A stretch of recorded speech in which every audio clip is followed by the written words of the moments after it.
The order came at 11 minutes past 4 in the morning, and it told me to destroy a man. I was standing the Queen's Stair, second watch, the hour when the palace of Harrogate is nothing but stone and breathing. A private office runner came up out of the dark with a candle in one hand and a folded leaf in the other, and he was so young that his hand shook worse than the paper did. "For the sergeant of the watch," he said. "I am the sergeant of the watch. Halvard Kite, 2nd Company of the King's Guard, 19 years in the red tunic, 41 years in my own skin." I took the leaf and I broke the wax, and I read it by his candle. It was an order of removal. Guardsman Ivo Lark, 3rd Company, was to be struck from the roll of the King's Guard, escorted from the grounds before the changing of the guard, and his record marked with 3 words, "Unfit for service." Those 3 words are not a dismissal. They are a sentence. A man carrying them will not be taken by the constabulary, nor the customs house, nor the docks, nor any yard or counting room in Eldermore that keeps a ledger and a reputation. He will carry them the way a man carries a limp. And at the bottom of the leaf, in ink so black it still had a shine on it, was the king's own signature. I have given this account under oath 3 times, twice to men who wrote it down and then withdrew what they had written. This is the 4th telling, and the only one no clerk will edit. "Wait," I told the runner. "Sergeant, I'm to go back." "Wait," I said again, and turned the leaf toward the lamp on the newel post, and looked at the king's name. Here is a thing that everyone in the palace knew and nobody in the palace said. 4 winters ago King Alaric took a shaking in his right hand. By that spring he could not hold a cup at a state dinner, so he drank left-handed and dared anyone to remark on it. By that autumn he could not write his own name without the pen catching. I had stood 8 feet from him on the day he signed the charter of the northern roads and watched the crossbar of the break, a stutter, a hitch, the ink going thin and then thick again. It was not a shameful thing. It was only a true thing. Every genuine signature of King Alaric for 4 years had that hitch in it, the way a good sword has a mark where it has been used. The signature in my hand was smooth as a run of water. I stood in the cold with the boy's candle guttering, and I thought, this is not the king's hand. And then came the second thought, the one I have had to live with, that it is not my business whose hand it is. It is sealed, it is countersigned, and I am a sergeant with a son at home and a post to keep, and no earthly right to hold up a lawful order because the ink looks too confident. "Sergeant," said a voice behind me. Captain Dorian Wex had come up the stair in soft boots, as he did everything. He was 32 and had been a captain for 2 years, and intended to be a colonel before he was 40, and he read the world entirely in terms of who could help him and who could not. "There's an irregularity," I said. "There is no irregularity. There is an order. The signature is the king's." He did not look at it. That is the part I remember. He did not so much as glance down. "You are to serve it before the changing of the guard. Do you require assistance, or can a sergeant of 19 years walk 1 guardsman to a gate?" I could have refused then. I want that written plainly, because men have since tried to make me the hero of a story I did not begin as one. I could have set my heel and said no at 11 minutes past 4 in the morning, and everything that followed would have been shorter and cleaner and cost less. I did not. I put the order in my tunic, and I went down to the 3rd Company barrack, and I woke Ivo Lark and I destroyed him. He was 22. He sat up in his cot with his hair standing off his head, and when he saw me there with a leaf of paper in my hand, he did not ask what it was. That is how I knew he had been waiting for it. "Get your kit," I said. He dressed carefully. He was being put out of the only life he had, and he took the trouble to square his collar and set his cap straight, because a man does not walk out of the King's Guard looking like a rag. 2 of his mates woke and watched and said nothing, and one of them turned to the wall. We walked the length of the long gallery, past the portraits of 100 dead men who had also served and also been forgotten, and out through the under court, and the frost was on the cobbles and our breath went up together. "Did they tell you what I did, Sergeant?" "No." "Then I'll tell you. I carried an order 10 days ago. Master Falk gave it me in the private office, sealed, and told me to run it down to the master of horse, and I ran it because that is what a guardsman does." He shifted his kit bag. "It was signed by the king. The seal was the king's seal, and the hand was the king's hand, and the date on it was the 9th. And on the 9th the king was at the winter house with a fever 40 miles off and had been 6 days, and every soul in the palace knew it because we were all being told to walk quietly. He said it the way a man reads out an inventory. So I said so, once, to my sergeant, and my sergeant said say it to nobody else, and I said it to nobody else, and this morning here you are." We had reached the long gate. The warden had the wicket open already, which told me the private office had sent word ahead of my feet. That is what it means to be inside a machine. It has already decided, and you arrive to find your own footprints waiting for you. "Lark," I said. He turned. He had a plain, honest, unremarkable face, the kind of face the guard is made of. "Tell them I did not lie," he said. "That's all. Whatever else they say about me, ask them what I saw and tell them I did not lie." Then he went out through the wicket into the dark, and the warden shut it, and the iron made the small hard sound iron makes, and I stood there in a red tunic in the cold and understood exactly what I had just done. Here is my crime, and I will say it before anyone else says it for me. The order came in 2 leaves, the served copy and the office copy, which the serving officer returns to the private office so the file can be closed. I did not return the second leaf. I put it inside my tunic against my chest and walked back up the undercourt in the dark and signed the gate book with a steady hand, and I stole a document belonging to the crown. I knew it was theft when I did it. Every man who later stood up in a paneled room and called me a thief was telling the truth, and it is the only true thing any of them said. At 7:30, I went to the records office. There was a clerk on the counter of the records office, a young woman with ink to the second knuckle and a pencil pushed through her hair. "Lark," I said, "3rd Company. I want the service file." She went away and was gone longer than the errand needed, and when she came back she had nothing in her hands, and she looked at me for a moment before she spoke, and I remember thinking that she was deciding something. "It's withdrawn," she said. "Withdrawn where?" "That's all the ledger says, Sergeant." She turned the daybook so I could see it. Beside the file number in a neat clerk's hand, one word. "It means the private office has taken it up. Files can be withdrawn for review." "How long has that one been under review?" "Since 4:20 this morning," she said. 4:20. 9 minutes after the order reached my hand, before Lark had his boots on, before I woke him. The file had been closed and carried away while the man it belonged to was still asleep in his cot, and that told me that whatever this was had not been decided in the night. It had been decided a long time before, and the night was only the part where they got around to me. "What's your name?" I asked her. "Aubrey," she said. "Wren Aubrey." "Miss Aubrey, does anyone ever put them back?" She looked at the daybook for a long moment, and then she closed it. "No," she said. "I went to Colonel Rufus Hale that afternoon. Hale commands the King's Guard, and Hale is a good man, which in a place like Harrogate is a complicated thing to be 60, gray as a gate post, up from the ranks himself, and 30 years spent learning exactly how much of himself he was permitted to keep. I told him about the signature. I did not tell him about the second leaf. I want to be honest about the order of my own courage. It arrived in installments." He heard me out without interrupting. Then he got up and stood at the window with his back to me. "You are asking me," he said, "to tell the controller of the household that orders issuing from the private office under the king's hand are not the king's." He turned round.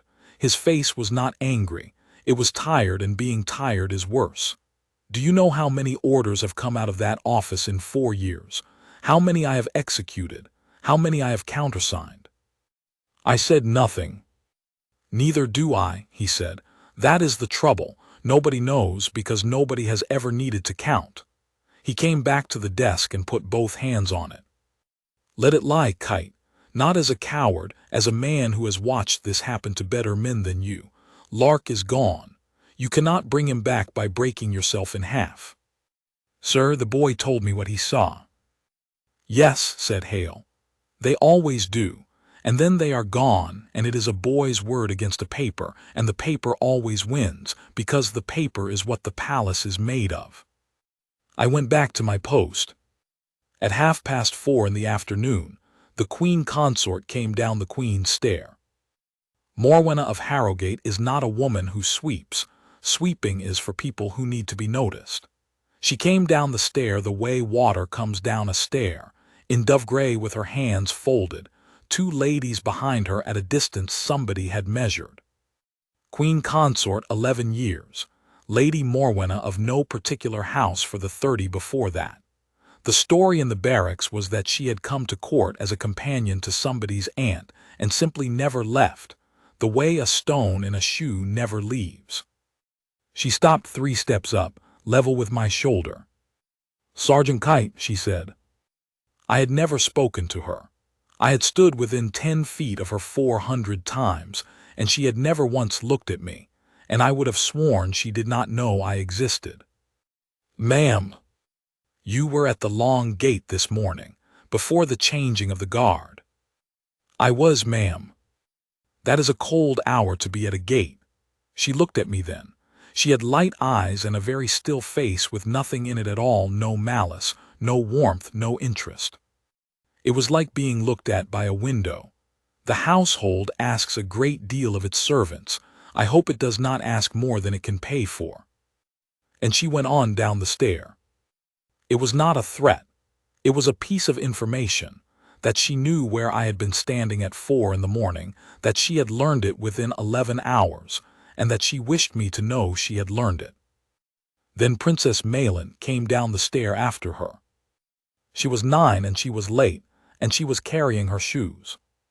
She stopped at the bottom, saw me, and considered me with the frank appraising eye that only the very young and the very old can afford.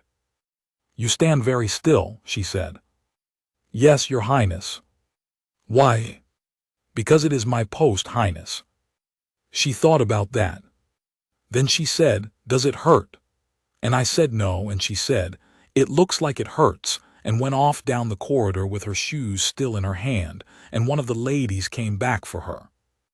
I mention it because for the 4 months that followed, when I had no post to stand and no red tunic to stand it in, that was the sentence I could not get out of my head. It looks like it hurts. Not the Queen Consort's, not Vantry's, hers. The summons to the controller's chambers came the next morning.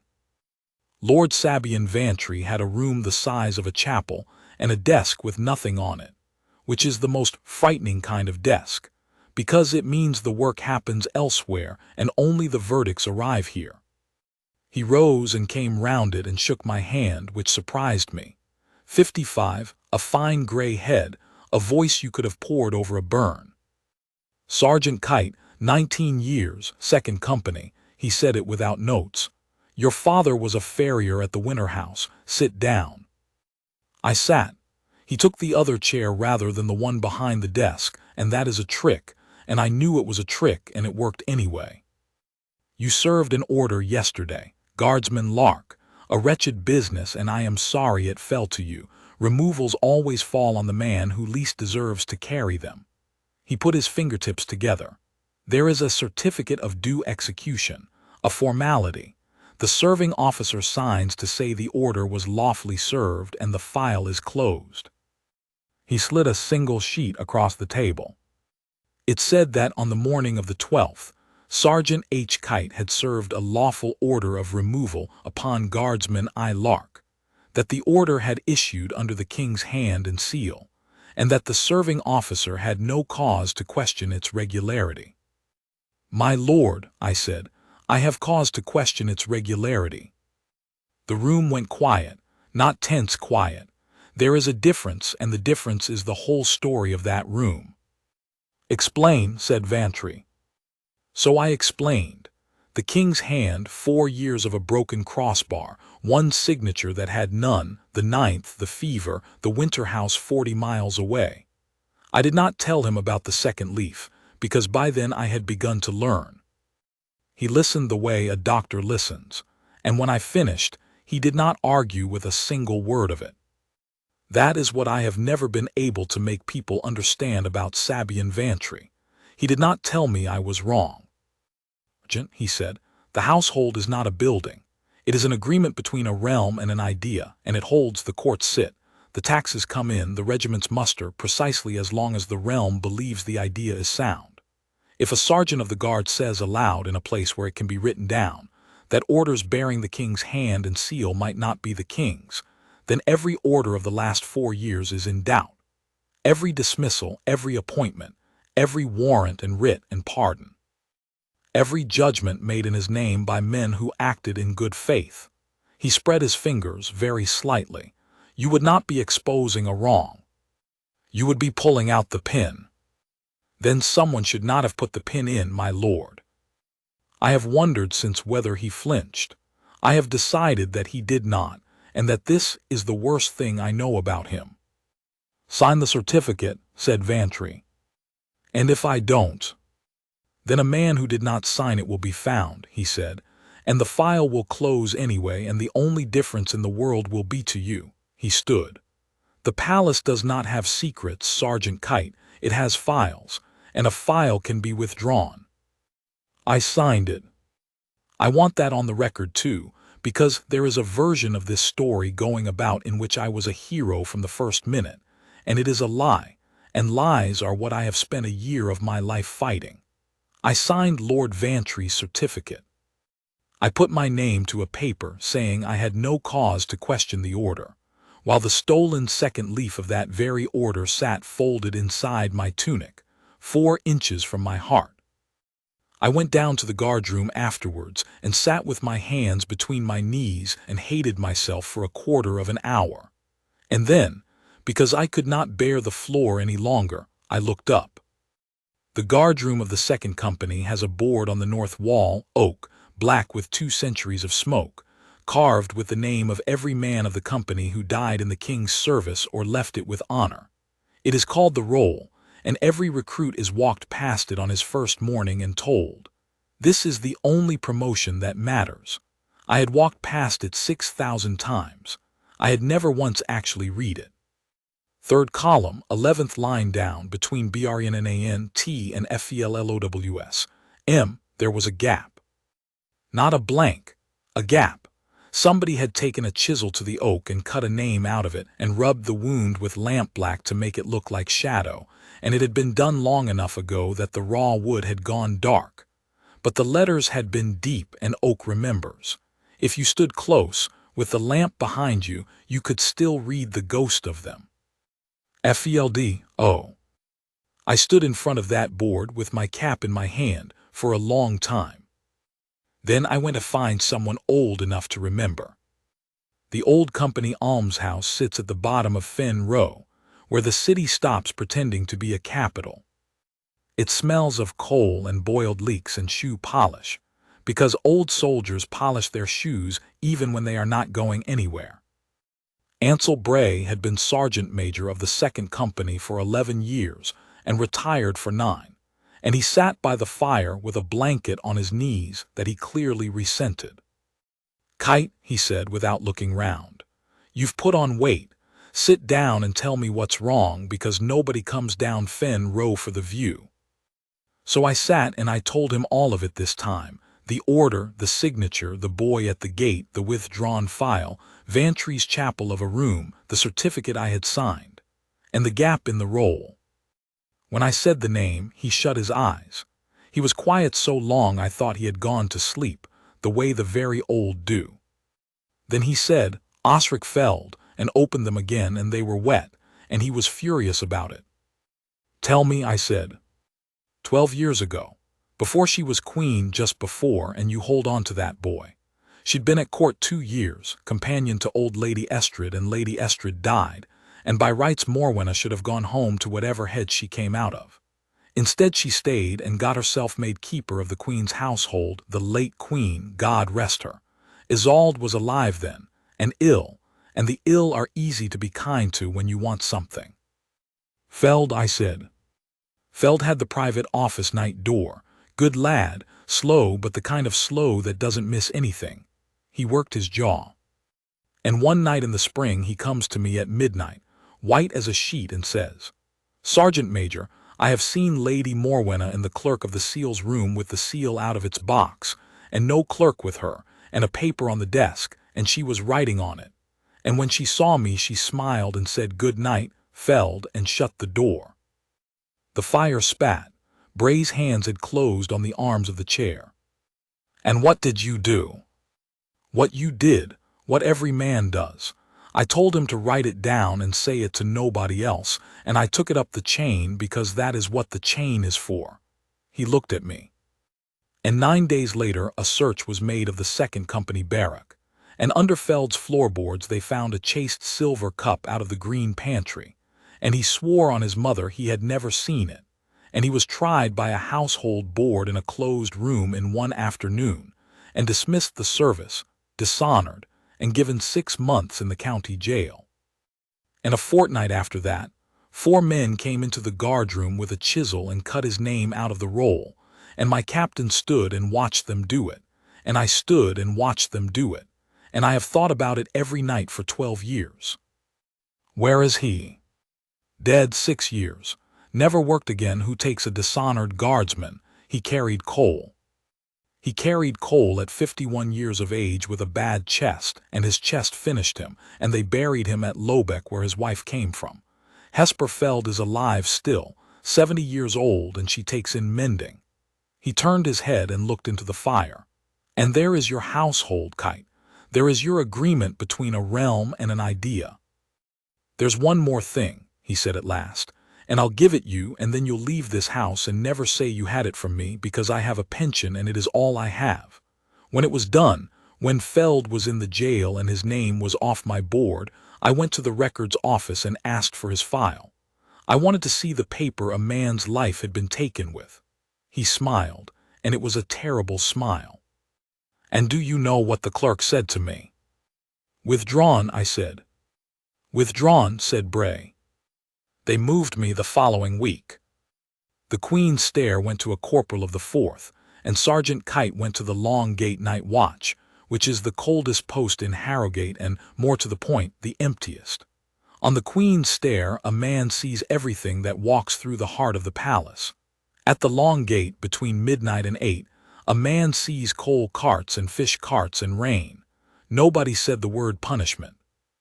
Captain Wex told me the company had need of an experienced hand at the Long Gate, and he told me with a straight face, and I said, "Very good, sir."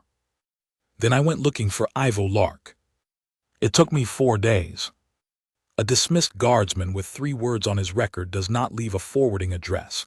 He goes down through the city like a coin through a grating. I found him in a lodging house behind the tanneries, sharing a room with 2 carters, and he had sold his boots. He stood in the doorway with his shoulders back like a man on parade, in a shirt with no collar and stockinged feet on a filthy floor, and he would not meet my eye, and it was not shame. It was manners. He did not want me to see him for my sake.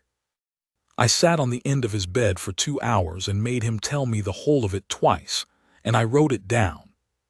The order he had carried on the 9th had come from Master Guthrie Falk, keeper of the private office and clerk of the seal, in person, sealed with the instruction, straight to the master of horse, and into his hand and no other hand. Lark had noticed the date because Lark noticed everything. He had a memory like a ledger, which is exactly why they had to take him off the board. The order directed the master of horse to send 4 horses and a covered wagon to a house above the mill village of Ashcombe, on the king's account, and to charge it against the king's privy stable. "And the king was at the winter house," I said. 6 days with a fever and the flag down over the palace, and nobody signing anything because the whole household was walking about like a house with a corpse in it, So I said so, to my sergeant, once. And your sergeant? Lark looked at the floor, told me to write it down and say it to nobody else. Something went cold in me because that is what Bray had told Feld, and it is what any honest man tells another, and it has never once in the history of Harrogate saved anybody. We tell them to write it down, and then the paper goes up into the machine, and the machine reads it and knows exactly who to come for. Ivo, I said, would you say all this to a board under oath? He was a long time answering. Then he said, yes. It will cost you. Sergeant, he said, look about you, what's left to cost? They came for my character 11 days later, and they did it well, and I have never stopped admiring the workmanship. I was called off the long gate at 7 in the morning and taken to a room in the East Range, and in it were Captain Wex, a household provost, and a clerk. On the table lay the second leaf of the order of removal for guardsman Ivo Lark, which had been in the locked drawer of my chest in the barrack, and which was now here. Is this yours? Said the provost. No, I said, it's the Crown's. I took it. I could have lied. There was no witness, and my word had been good for 19 years. I would do the same again, and I will tell you why. From the second they put that leaf on the table, I understood what they intended. They intended to make the paper the crime, not the forgery on it, the possession of it. And the only way a man survives that is by refusing, from the first breath, to let one false word into the record with his name under it. You admit removing a household document, said Wex. I admit removing a forged household document. The clerk's pen stopped. That word will not be recorded, said Wex. Then nothing will be recorded, I said, because I will not say another word until it is. They suspended me that afternoon on a charge of unlawfully removing a document of the Crown, and, a week later, on a second charge of uttering a false instrument. That is the law's way of saying that they intended to argue that the order in my drawer was a forgery. Yes, certainly, absolutely a forgery, and that the man who had forged it was me. That is the piece I still cannot say without my jaw setting. They did not deny the forgery. They agreed with me, and then they hung it round my neck. They took the tunic off me in the second company guardroom with the company standing to attention, because that is the form, and the form is not cruelty, it is only the form, and it was the worst quarter of an hour of my life. Colonel Hale did it himself. He did not have to. A captain could have done it, and Wex would have enjoyed it. Hale did it himself, and his hands were not steady, and when he took my stripes he said, so quietly that only I heard, I am sorry, Kite, I did tell you. You did, sir. And I walked out through the under court in a borrowed coat, past the guardroom where the roll hangs with its gap in the third column, and through the wicket of the long gate, and behind me the iron made the small hard sound iron makes. My son was 17. Rain Kite. His mother died when he was 11, a fever, one of those winters, and since then it had been the two of us in 3 rooms in Candler Street, and he had wanted the red tunic since before he could pronounce it. His application to the training company had gone up in the autumn, and he was a good runner and a fair shot, and he could hold a stance for an hour, and Hale had told me himself that the boy would be taken. The letter came 4 days after they took my stripes. His application was *deferred, pending the resolution of matters affecting the applicant's family *. It was signed by a clerk of the private office, and it was the cleverest and cruelest sheet of paper I have ever held, because it did not refuse him. It only told me the price, and told me the price was not mine.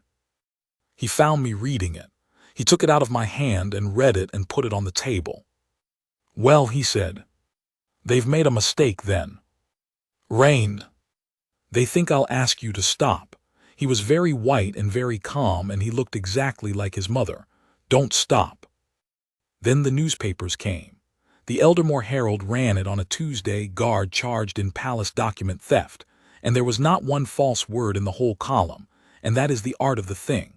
The household regretted the necessity. The household would say no more, as the matter was before a board. A source within the household said the sergeant had been under strain since the death of his wife. A source within the household said his record showed a certain rigidity of temperament. A source within the household said any suggestion that a document of the crown had been irregularly issued would be a grave and baseless slander upon the king's own hand. Mistress Ilva Dre, secretary of the household's communications, came to Candler Street herself the next day, which I suppose I should have taken as a compliment. She was about 40, beautifully dressed, and she had the manner of a very good surgeon, brisk, kind, and entirely uninterested in whether it hurt. "Sergeant Kite," she said in my own kitchen, "I want to be useful to you. You have a son. He wants the guard." She set her gloves on my table. "There is a version of the next 6 months in which the board finds that you acted from a mistaken but honest belief. The charge of uttering is dropped. Your character is restored. You are pensioned honorably at a sergeant's rate, and your son's application is deferred, and he stands his first post next spring. I can write that version. I have written 100 of them. And the other version. In the other version you go on. And the herald prints that you were drunk on the Queen's stair in the winter of the year before last, and it will print it, because there is a gate-book entry from a night you came on watch with a cold, and it can be made to look like something else, and I shall not have to lie once to do it. Your neighbors will read it. Your son will read it. And he will never wear the tunic. He will spend his life explaining his name." She picked her gloves up again. "I am not threatening you. I am doing you the courtesy of showing you the ledger. Most men only ever see one column." I stood up and opened my kitchen door for her. "Get out of my house," I said. She went.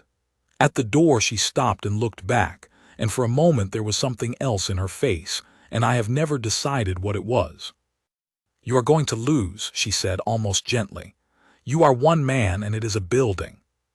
Which brings me to the records office, and to Wren Aubrey, and to the thing that turned this from a broken man's grievance into a case. She came to Candler Street on a Sunday, in the rain, in a plain coat, with a market basket on her arm as though she were shopping, which was better tradecraft than anything I had managed in my life. She sat at my table, kept her coat on, put both hands round the cup of tea I gave her and did not drink it. "You asked me a question in the records office," she said, "whether anyone ever puts them back. You said no. A file gets withdrawn perhaps twice a year. A death, a lawsuit, something the King's Bench wants sight of. It comes back within the month and the ledger records the return. That is what withdrawn means asterisk." She turned the cup around. "I went back through the day books, all of them. 11 years. She sat very upright and spoke very evenly, and it took me some time to understand that she was frightened out of her wits and had decided not to let it show, which is a thing I have great respect for. 31 files, she said. 31 in 11 years withdrawn and never returned, all of them personnel files. A guardsman, a laundress, 2 footmen, the master of the Queen's wardrobe, a gardener from the Ashcombe estate, a clerk of the kitchen accounts, Ivo Lark, 3rd Company, Osric Feld, 2nd Company. She looked up. And every one of the 31 was withdrawn within 9 days of an order of removal or dismissal issuing from the private office. And every one of those orders, I have the numbers, bears the countersignature of Master Guthrie Falk. I sat down slowly opposite her. "That is the asterisk register asterisk," she said. "That is the part you can prove, because the ledger is the one thing they cannot alter without leaving a hole where a number should be. There will be more that never touched a ledger at all." She drank some of the tea at last, and her hand was quite steady. "Do you see what I am telling you? It is not a forgery. A forgery happens once. This is a asterisk procedure asterisk. It has a shape and a rhythm.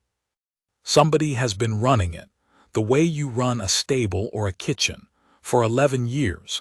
And every officer in that building has been signing the paperwork it produces and going home to his dinner. Why are you telling me? She did not answer for a moment. My father clerked that office for 26 years, and in the last year of his life he told me one thing about the work, and I did not understand it until this spring. He said, "Wren, the file is the only justice a servant ever gets. It is the only place a footman and a lord are the same size." She set the cup down. "They are cutting people out of the files. It is the same as cutting a name off your board. In 100 years there will be no proof they existed at all except a number and a word." She stood. "I am a clerk. It is my room. I will not have it used for that. Now sit down because I have 20 minutes and 3 things you must understand." She laid them out on my kitchen table like a hand of cards. The first was the seal book. The great signet of Eldermore does not go about loose. It lives in a locked box in the clerk of the seal's room, and every single time it is pressed into wax the clerk records it, date, hour, number of the instrument, and the officer who applied it, on a counterfoil in a bound book whose leaves are numbered at the mill, so that no leaf can be taken out without leaving a stub. It has been kept unbroken for 400 years by clerks who mostly never knew why, beyond because it is kept asterisk. "Falk has kept it 9 years, said Wren, "and he keeps it perfectly." That is what first made me look. There is not one crossing out in 9 years. Sergeant, every clerk who ever lived has crossed something out. A book with no corrections in it is not a careful book. It is a *copied asterisk book. And a book that has been copied has an original somewhere, because no clerk born destroys a bound book with numbered leaves. It goes in a cupboard. It always goes in a cupboard. The second was the tremor. You told the controller about the king's hand and he did not laugh at you. He did not say asterisk nonsense asterisk. He said sign the certificate asterisk. She tapped the table. So the hand is real and they know it, but you cannot prove a hand by remembering it. No board will break a queen consort on a sergeant's recollection of a crossbar. Then how? With more paper than they have. The king signs still slowly and badly, and it costs him, but he signs the great instruments, the ones that must be his, charters, commissions of the bench, the Founder's Day Book. Those are witnessed asterisk and public asterisk, and they sit in the courts and the guild halls and the university, where the household cannot reach them. She looked at me hard. Get a genuine one. Get it from men who will swear they watched him write it. Then lay it beside Falk's order and let a board look at the two with its own eyes. You do not need an expert, Sergeant. That is the beauty of it. Anyone can see a broken line. And the third was the paper. She took a folded sheet out of her basket, an ordinary household store's receipt, and held it up against my window. Ashcombe Mill. The household has bought its paper there for 140 years. Hold it to the light. I did. In the grain of it, faint as a bone under skin, was a watermark, a sheaf of wheat, bound with 3 bands. That is the mark they have used since the 9th year of the reign 9 years ago. Before that, for 30 years, the mark was a asterisk single ear asterisk, not a sheaf. The mill changed it when it changed hands. It is in the mill's records and in the household store's accounts, and the Guild of Stationers will swear to the date without being asked twice, because a mill's mark is a mill's honor. She folded the receipt and put it in my hand. So, no paper carrying the sheaf and 3 bands can have existed before the 9th year. I looked at the receipt. I looked at her. Osric Feld was dismissed 12 years ago, I said slowly. Yes. Then the order that took his life away should be on the old stock, the single ear.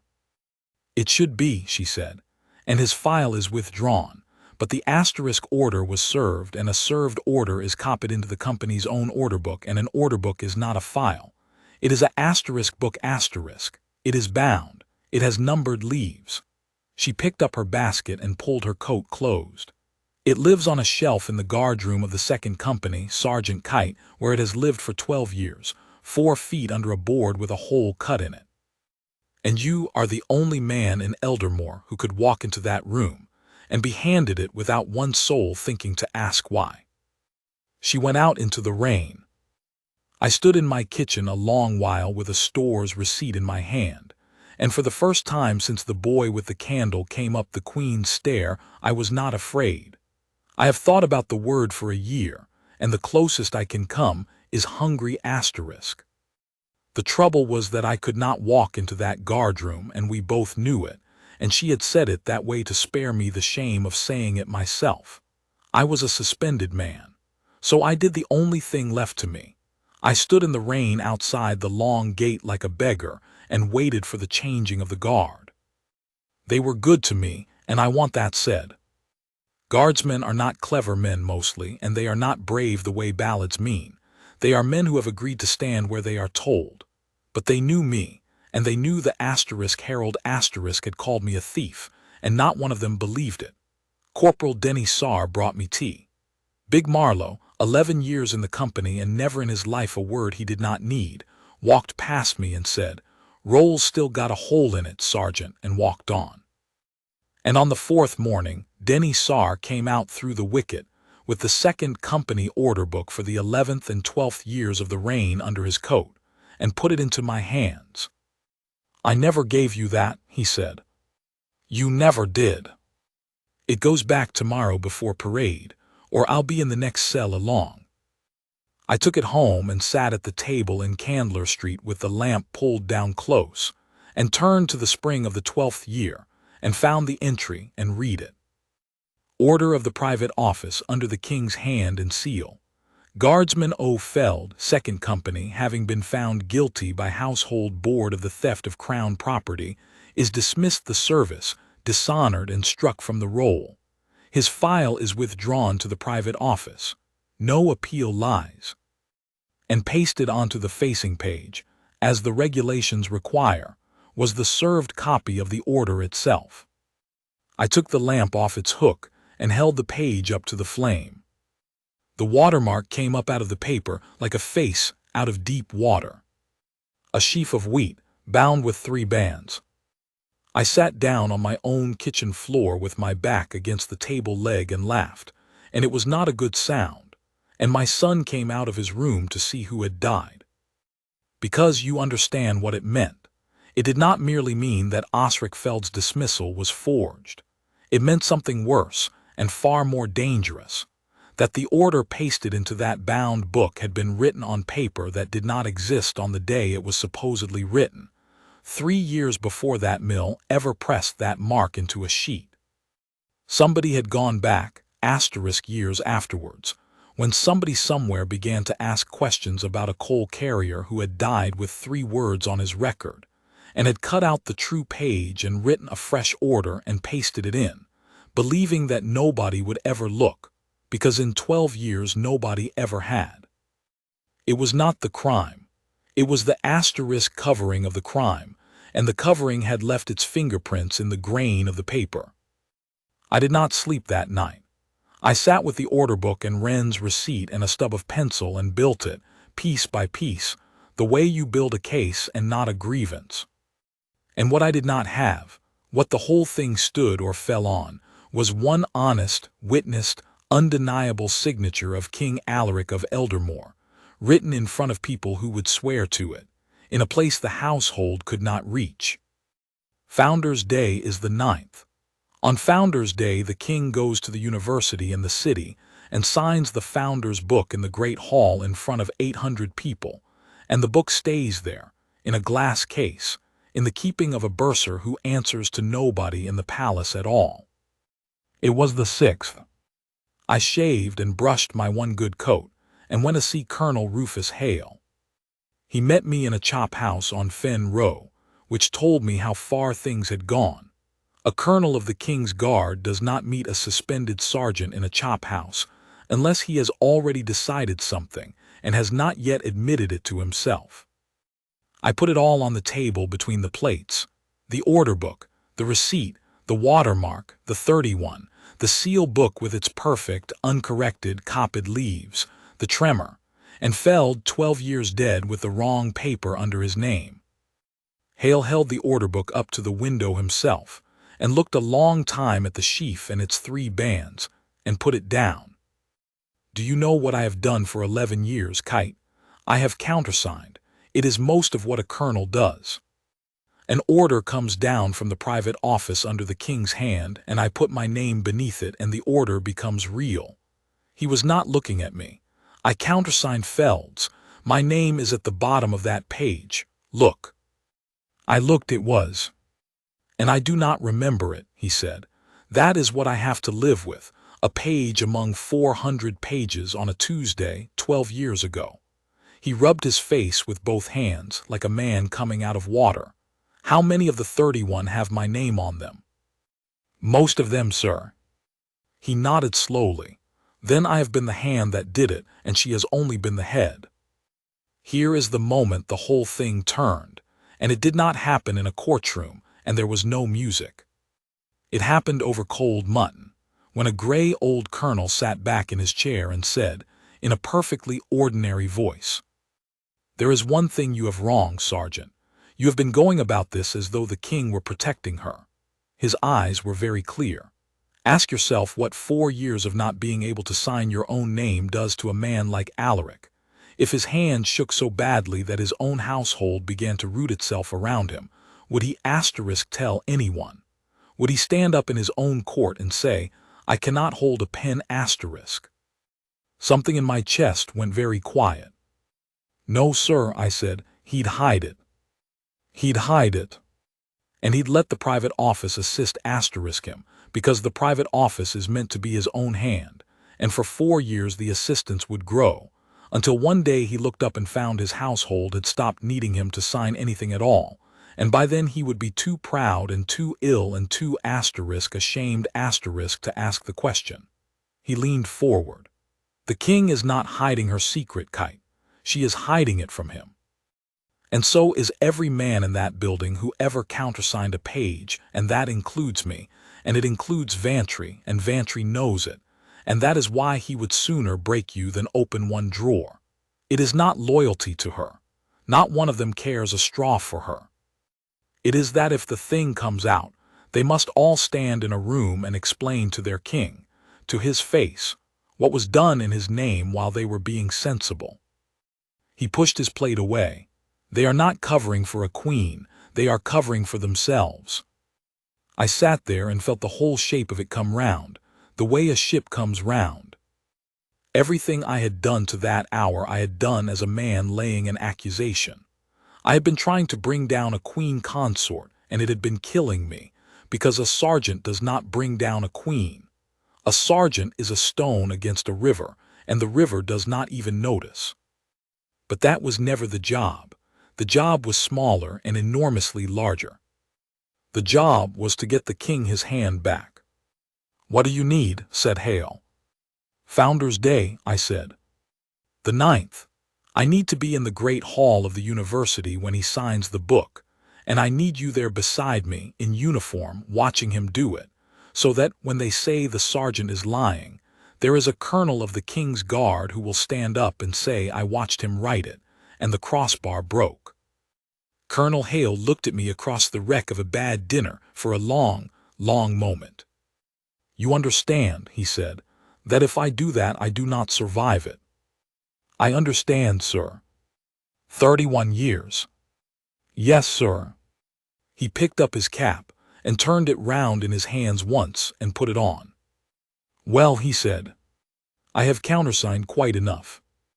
The great hall of the university holds 800 and it was full, and I stood at the back of it in a borrowed black coat with my cap in my hands, and beside me stood Colonel Rufus Hale in the full dress of the King's Guard, and every head that turned to look at him turned back again very quickly. The king came in at 11. I had not seen him close in nearly a year. He had gone thin the way big men go thin, so that his coat looked borrowed and he walked without a stick, and you could see what it cost him and you could see him refusing to let it show, and I thought, there is the discipline. It never was ours. We only borrowed it from him. Behind him came Crown Prince Rowan, 28 and grave, and Princess Adela, the king's sister, who is 60, and has the bearing of a woman who has never once been asked to leave a room she wished to remain in. And behind them, in dove gray, with her hands folded, came the queen consort. The bursar brought out the founder's book, 2 feet across, 400 years of names, and set it on a lectern in the middle of the hall so that the whole room could see, because that is the entire point of it. The king writes his name where his people can watch him do it. They gave him the pen. 800 people watched King Alaric of Eldermore sign his name, and it took him 11 seconds, and I counted every one of them. He got the great sweeping upstroke of the A, and the room made a small, warm, murmuring sound, the way a room does when it is being kind. And then his hand stopped. The pen stopped dead in the middle of the crossbar, for perhaps half a heartbeat, and the nib sat there and bled a small black pool into the paper. And then the line went on, thicker and lower, so that the crossbar did not meet its own beginning. It broke. It broke exactly as it had broken on the charter of the northern roads. And the room applauded him, and the queen consort applauded him, and the king straightened and looked out over 800 people with a face like a wall, and I have never admired a man more or pitied one more in the same second. Beside me, Colonel Hale let out a breath. "There it is," he said. Afterwards we did it properly, because Hale had 31 years in the service and knew exactly how a thing is made to stick. He went up to the bursar in front of witnesses and asked formally, in his own name and rank, that the founder's book be secured, that the leaf be photographed by the university's own man, and that the bursar and the vice-chancellor and the 2 proctors set their names to a statement that they had seen the king write it with his own hand, unassisted that day, in that hall. The bursar was a small, dry man in spectacles. He looked at Hale and at the household men in the room and at what it might cost him. "I saw him write it," he said. "I shall say so. We had it in one morning, from 4 men who had nothing whatever to fear from the palace. We had a true, dated, witnessed signature of King Alaric.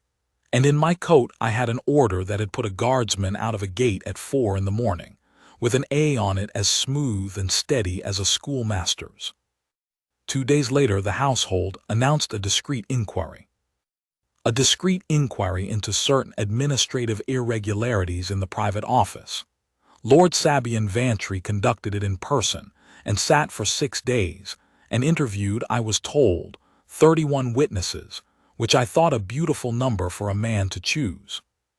He sent for me on the 4th day and gave me tea, and I laid the whole of it in front of him, the watermark, the register, the founder's book, Lark, Bray, all of it, and he listened with his fine gray head tilted and made notes with a silver pencil, and he said, "This is very thorough, Sergeant, exceptionally thorough. You should have been a clerk." And for 4 days I let myself believe him. I am ashamed of that too. I went home and told my son that a lord of the household had taken it seriously, and I slept. The inquiry reported on a Friday. It found that the private office had suffered from lax procedure in the recording of instruments, and that a clerk had been reprimanded. It found no evidence whatever of any irregularity touching the king's hand or seal. It found the suggestion of forgery to be the product of a single suspended non-commissioned officer under evident personal strain, and noted with regret that the same officer stood charged with the unlawful removal of a crown document and the uttering of a false instrument, and recommended that the disciplinary board proceed without delay. It was signed by Lord Sabian Vantry, controller of the household, and countersigned by Master Guthrie Falk, clerk of the seal. Then they came for everything at once in the same week, and it was very well done. They came for Lark first because he was poorest. 2 gentlemen from the private office found him behind the tanneries and put a paper in front of him, his dismissal withdrawn, the 3 words struck from his record. Reinstatement to the 3rd company with back pay. His mother's rent at Fenbridge seen to. And in the last paragraph, his understanding that his recollection of the 9th had been mistaken, that he had been overtired, and that he had never intended to suggest anything improper. He walked across the city in the rain to tell me to my face, standing in my doorway with his cap in his hands, and he was crying, which is a thing I would rather not have seen. "I didn't sign it," he said. "Sergeant, look at me. I didn't sign it, but they said my mother, they said the rent. And they'll come again, and I don't know if I can do it twice." I sat him down and gave him bread and the last of the ham and made him eat it, and I did not tell him he was a hero, because that is a thing you say to men in order to spend them.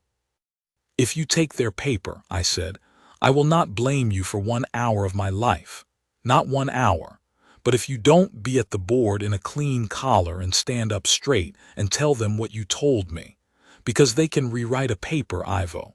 They cannot rewrite a man who is standing up in front of them." They came for Ansel Bray next, his pension suspended pending a review of his entitlement, which at 74 means his coal and his rent and his dinner. The letter came from the almshouse board, and the almshouse board is appointed by the controller of the household. They came for Wren Aubrey, and that one nearly finished me.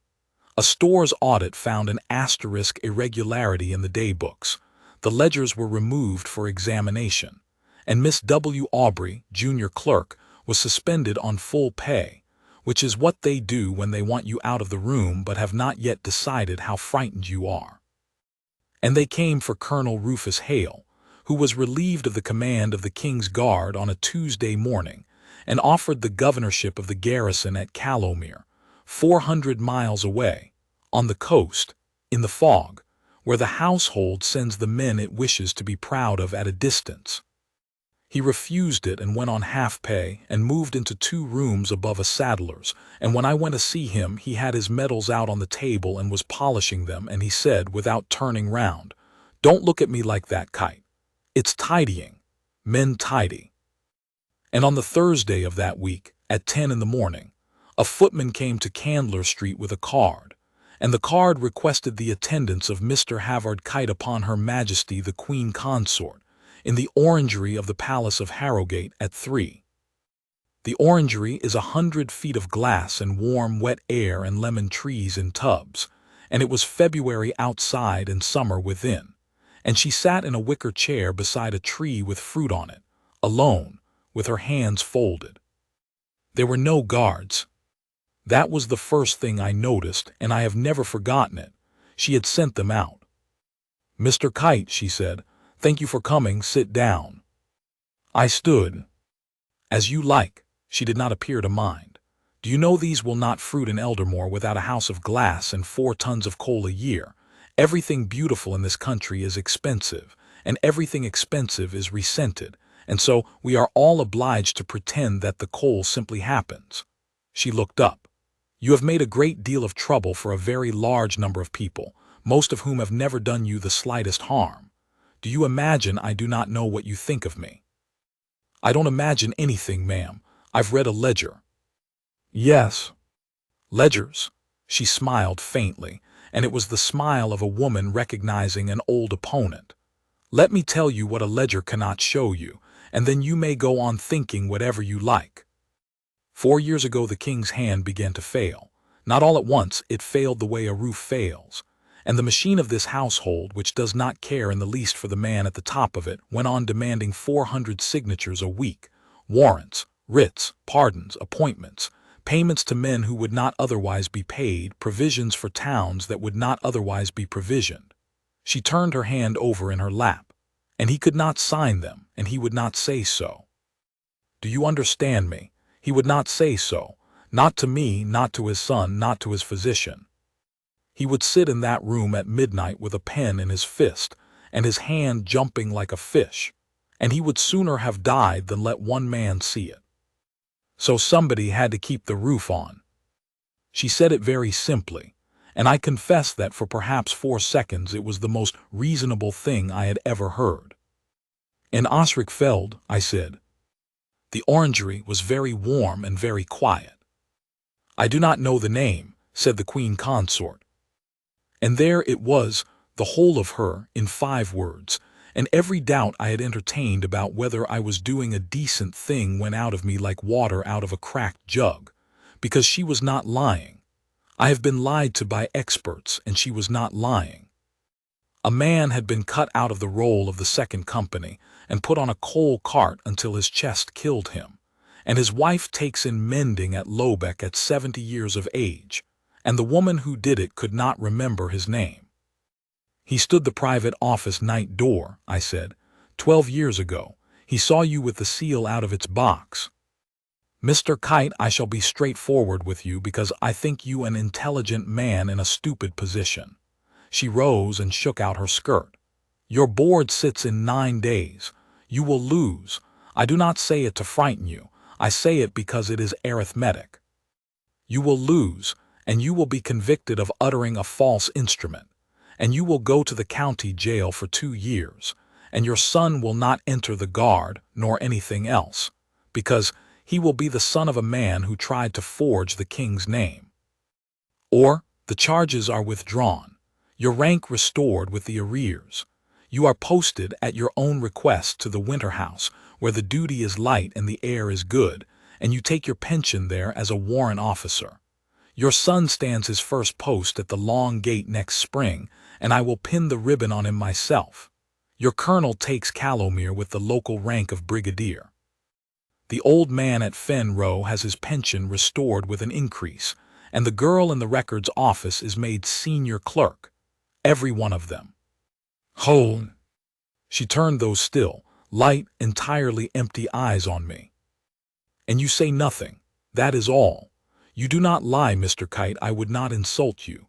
You simply do not speak. Silence is not a lie. Every man in that building is silent, and they are not liars. They are sensible, and they sleep perfectly well, and their sons are in the guard. The glass ticked with the cold outside. Ma'am, I said, may I ask you one question? You may. When you signed his name, I said, the first time, the very first one 4 years ago when the roof was coming in and somebody had to keep it on, did you practice it? And for the first time since I had met her, for the first time in 11 years of standing 8 feet from that woman, something moved in her face. It was not fear.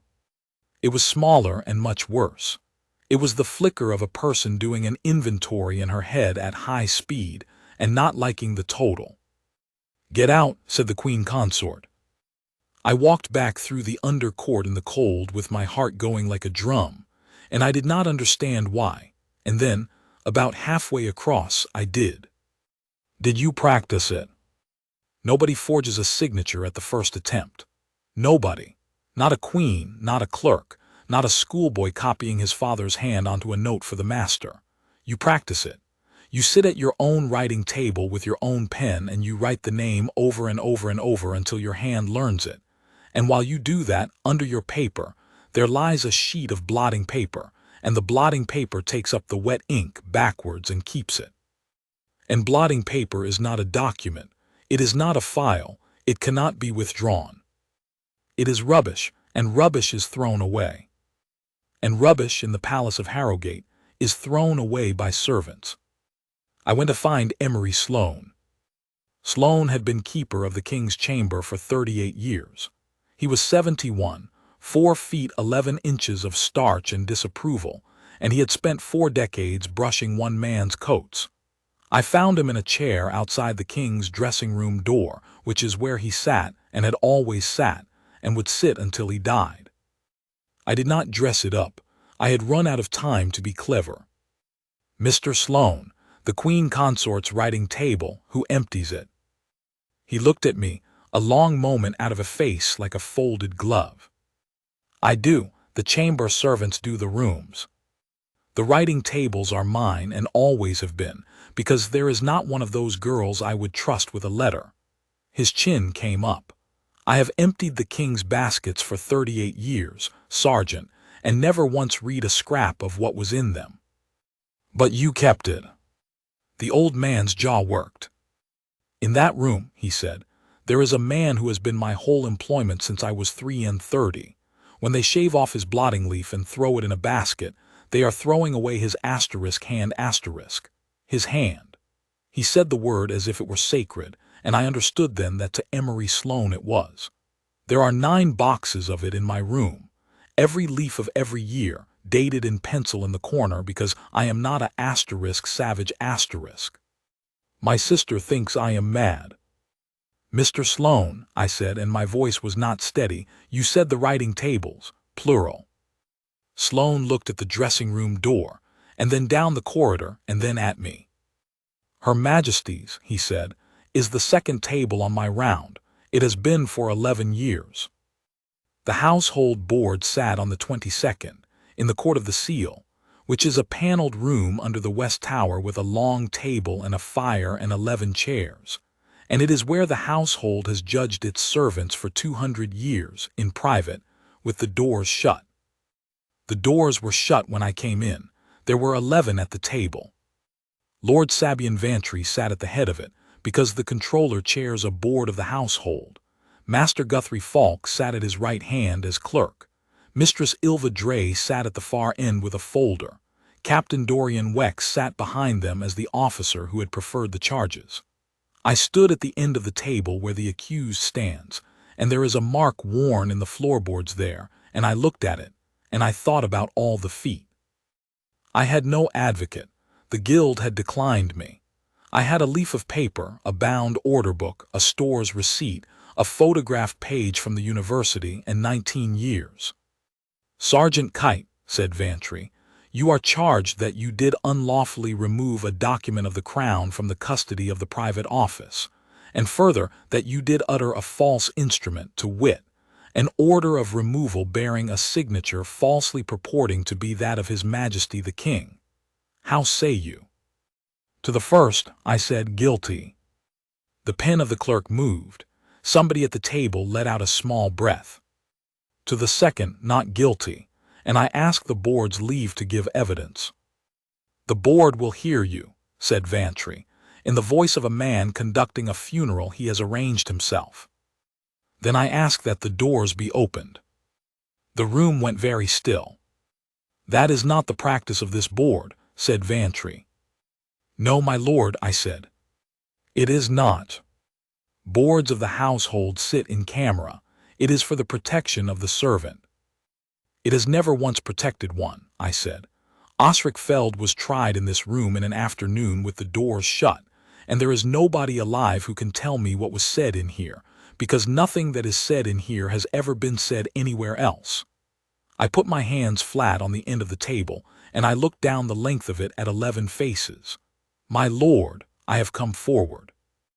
That is the whole of what I have to offer this board, that I have come forward, and I will say it in front of anyone, and I will say it under oath, and I will say it with my name on it and my son's name on it.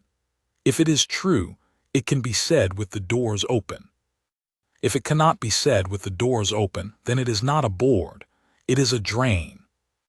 Vantry looked at me for a long moment. I will give him this, and it is all I will ever give him. He understood in that moment exactly what he was, and I watched him understand it.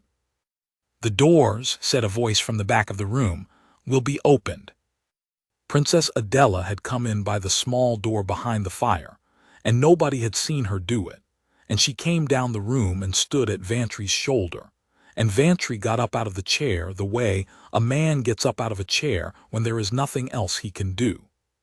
She is 60.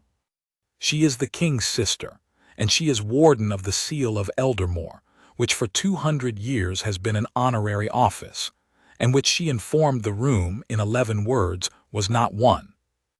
I am warden of the Seal, said Princess Adela. I find that I have work. Open the doors and send for my brother and send for the Queen Consort, and let the Crown Prince come if he is in the building. Sergeant, you will begin again from the beginning, and you will leave nothing out, and you will speak until you are done. They opened the doors.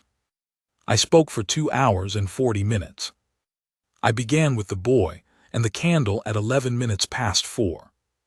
I told them about the crossbar of the A, and about the file withdrawn 9 minutes after the order was written, and 11 hours before I could ask for it. I told them what I had done, that I had served the order, that I had walked a good man out through the wicket, that I had stolen the second leaf, and that I had signed Lord Vantry's certificate of due execution.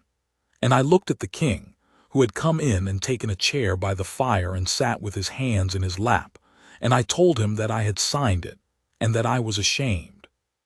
I put the order of removal on the table. I put beside it the photographed leaf of the founder's book, with the statement of the bursar, the vice-chancellor, and the two proctors, sworn and sealed before a notary of the city, that they had watched King Alaric write his name unassisted on the 9th.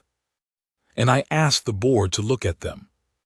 They looked, all of them, one after another, passing the 2 sheets down that long table, and it was the quietest thing I have ever heard in my life, because Ren Aubrey had been right. You do not need an expert. Anyone can see a broken line.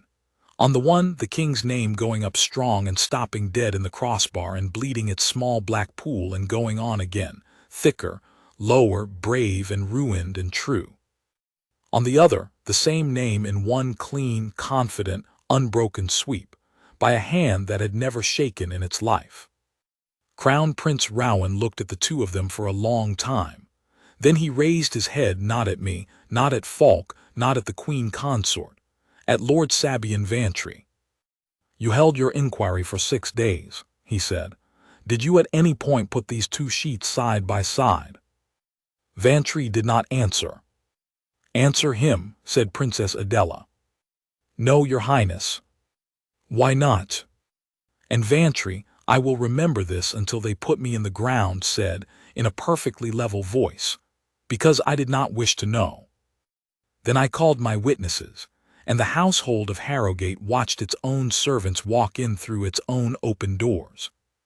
Ansel Bray came first, 74 years old, in his old dress coat with his pension suspended, and stood at the end of that table without a stick, and told them what Osric Feld had said to him at midnight in the spring of the 12th year, and what was found under Feld's floorboards 9 days later, and what 4 men with a chisel had done to an oak board while his captain watched.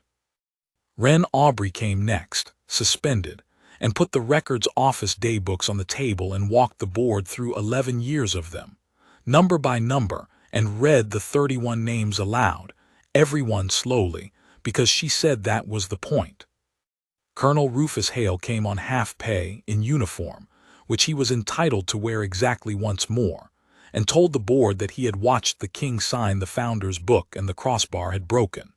And then, unasked, he told them that his own name was countersigned at the bottom of Osric Feld's dismissal, that he did not remember signing it, that it was the thing he was most ashamed of in 31 years of service, and that he did not ask the board to spare him. And Ivo Lark came in a clean collar and borrowed boots, and stood up straight, and told them about the 9th. Then I laid the 2nd Company order book on the table, open at the spring of the 12th year, and asked the board to take up Osric Feld's order of dismissal and hold it to the window. They did.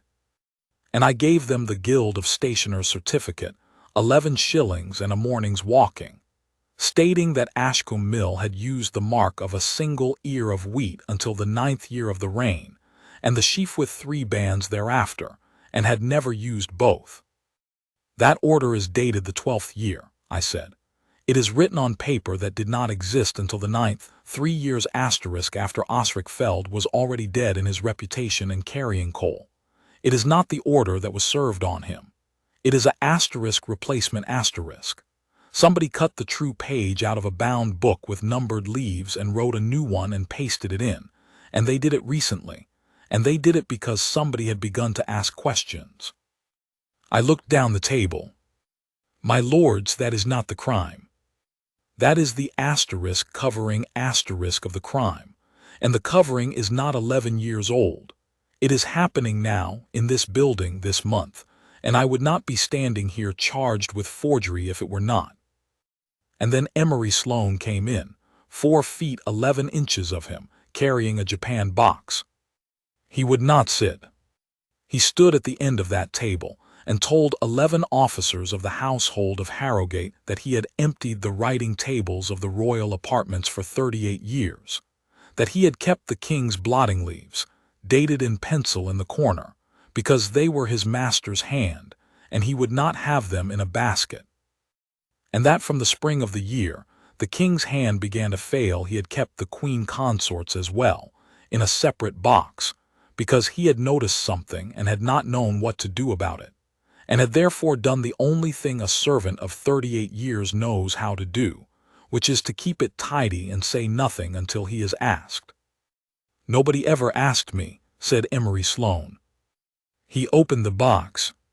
He laid the leaves out one by one, and turned each so the board could read it in a looking-glass, for blotting paper takes the ink backwards, and you must hold a glass to it, and Princess Adela herself held the glass.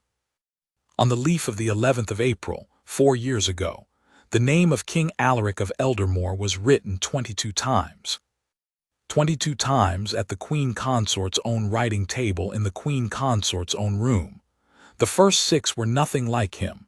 You could watch it learning, the great upstroke of the A finding its shape, the tail of the C finding its curl.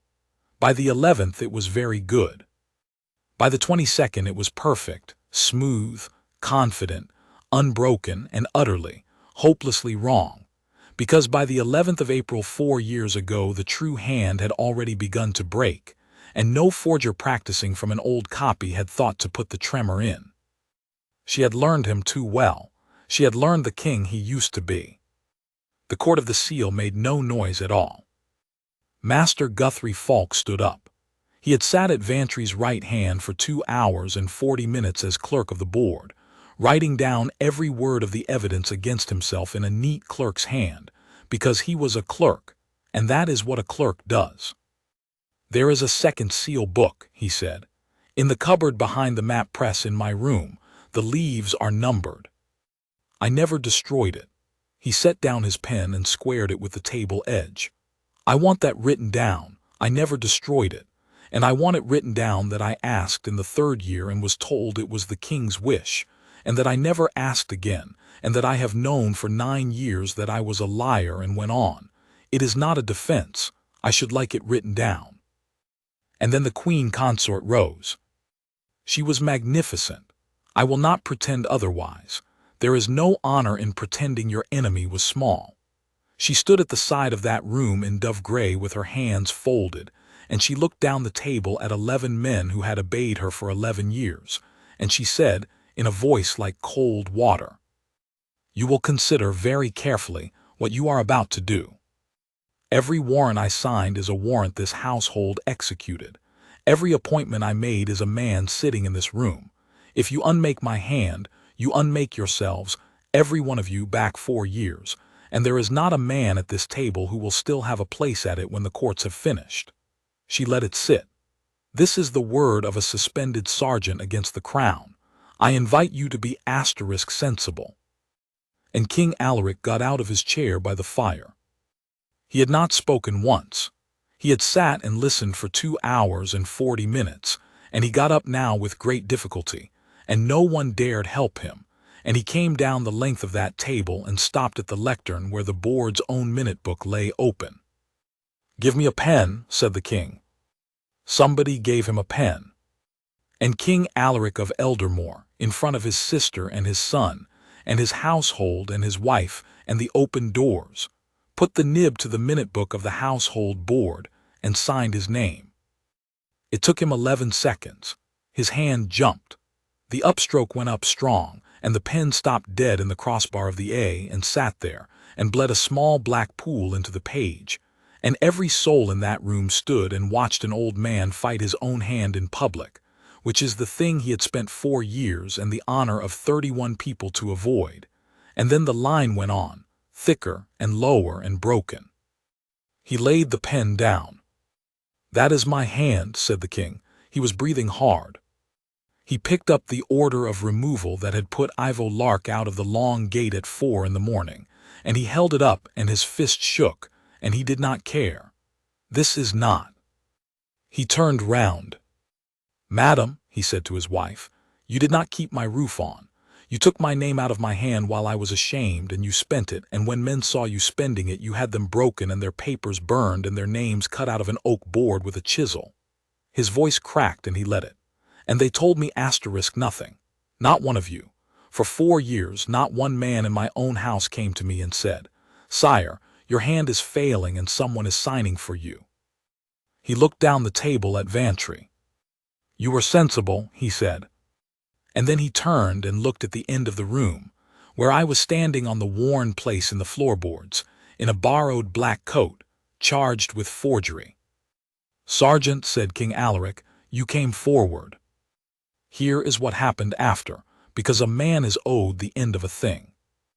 The board dismissed both charges against me inside 10 minutes, and Princess Adela dissolved the board itself in the same breath, not adjourned it, dissolved it, and gave it as her opinion, as warden of the seal, that a court which sits behind a closed door on its own servants is not a court, and that the household of Harrogate would not be trusted with one again.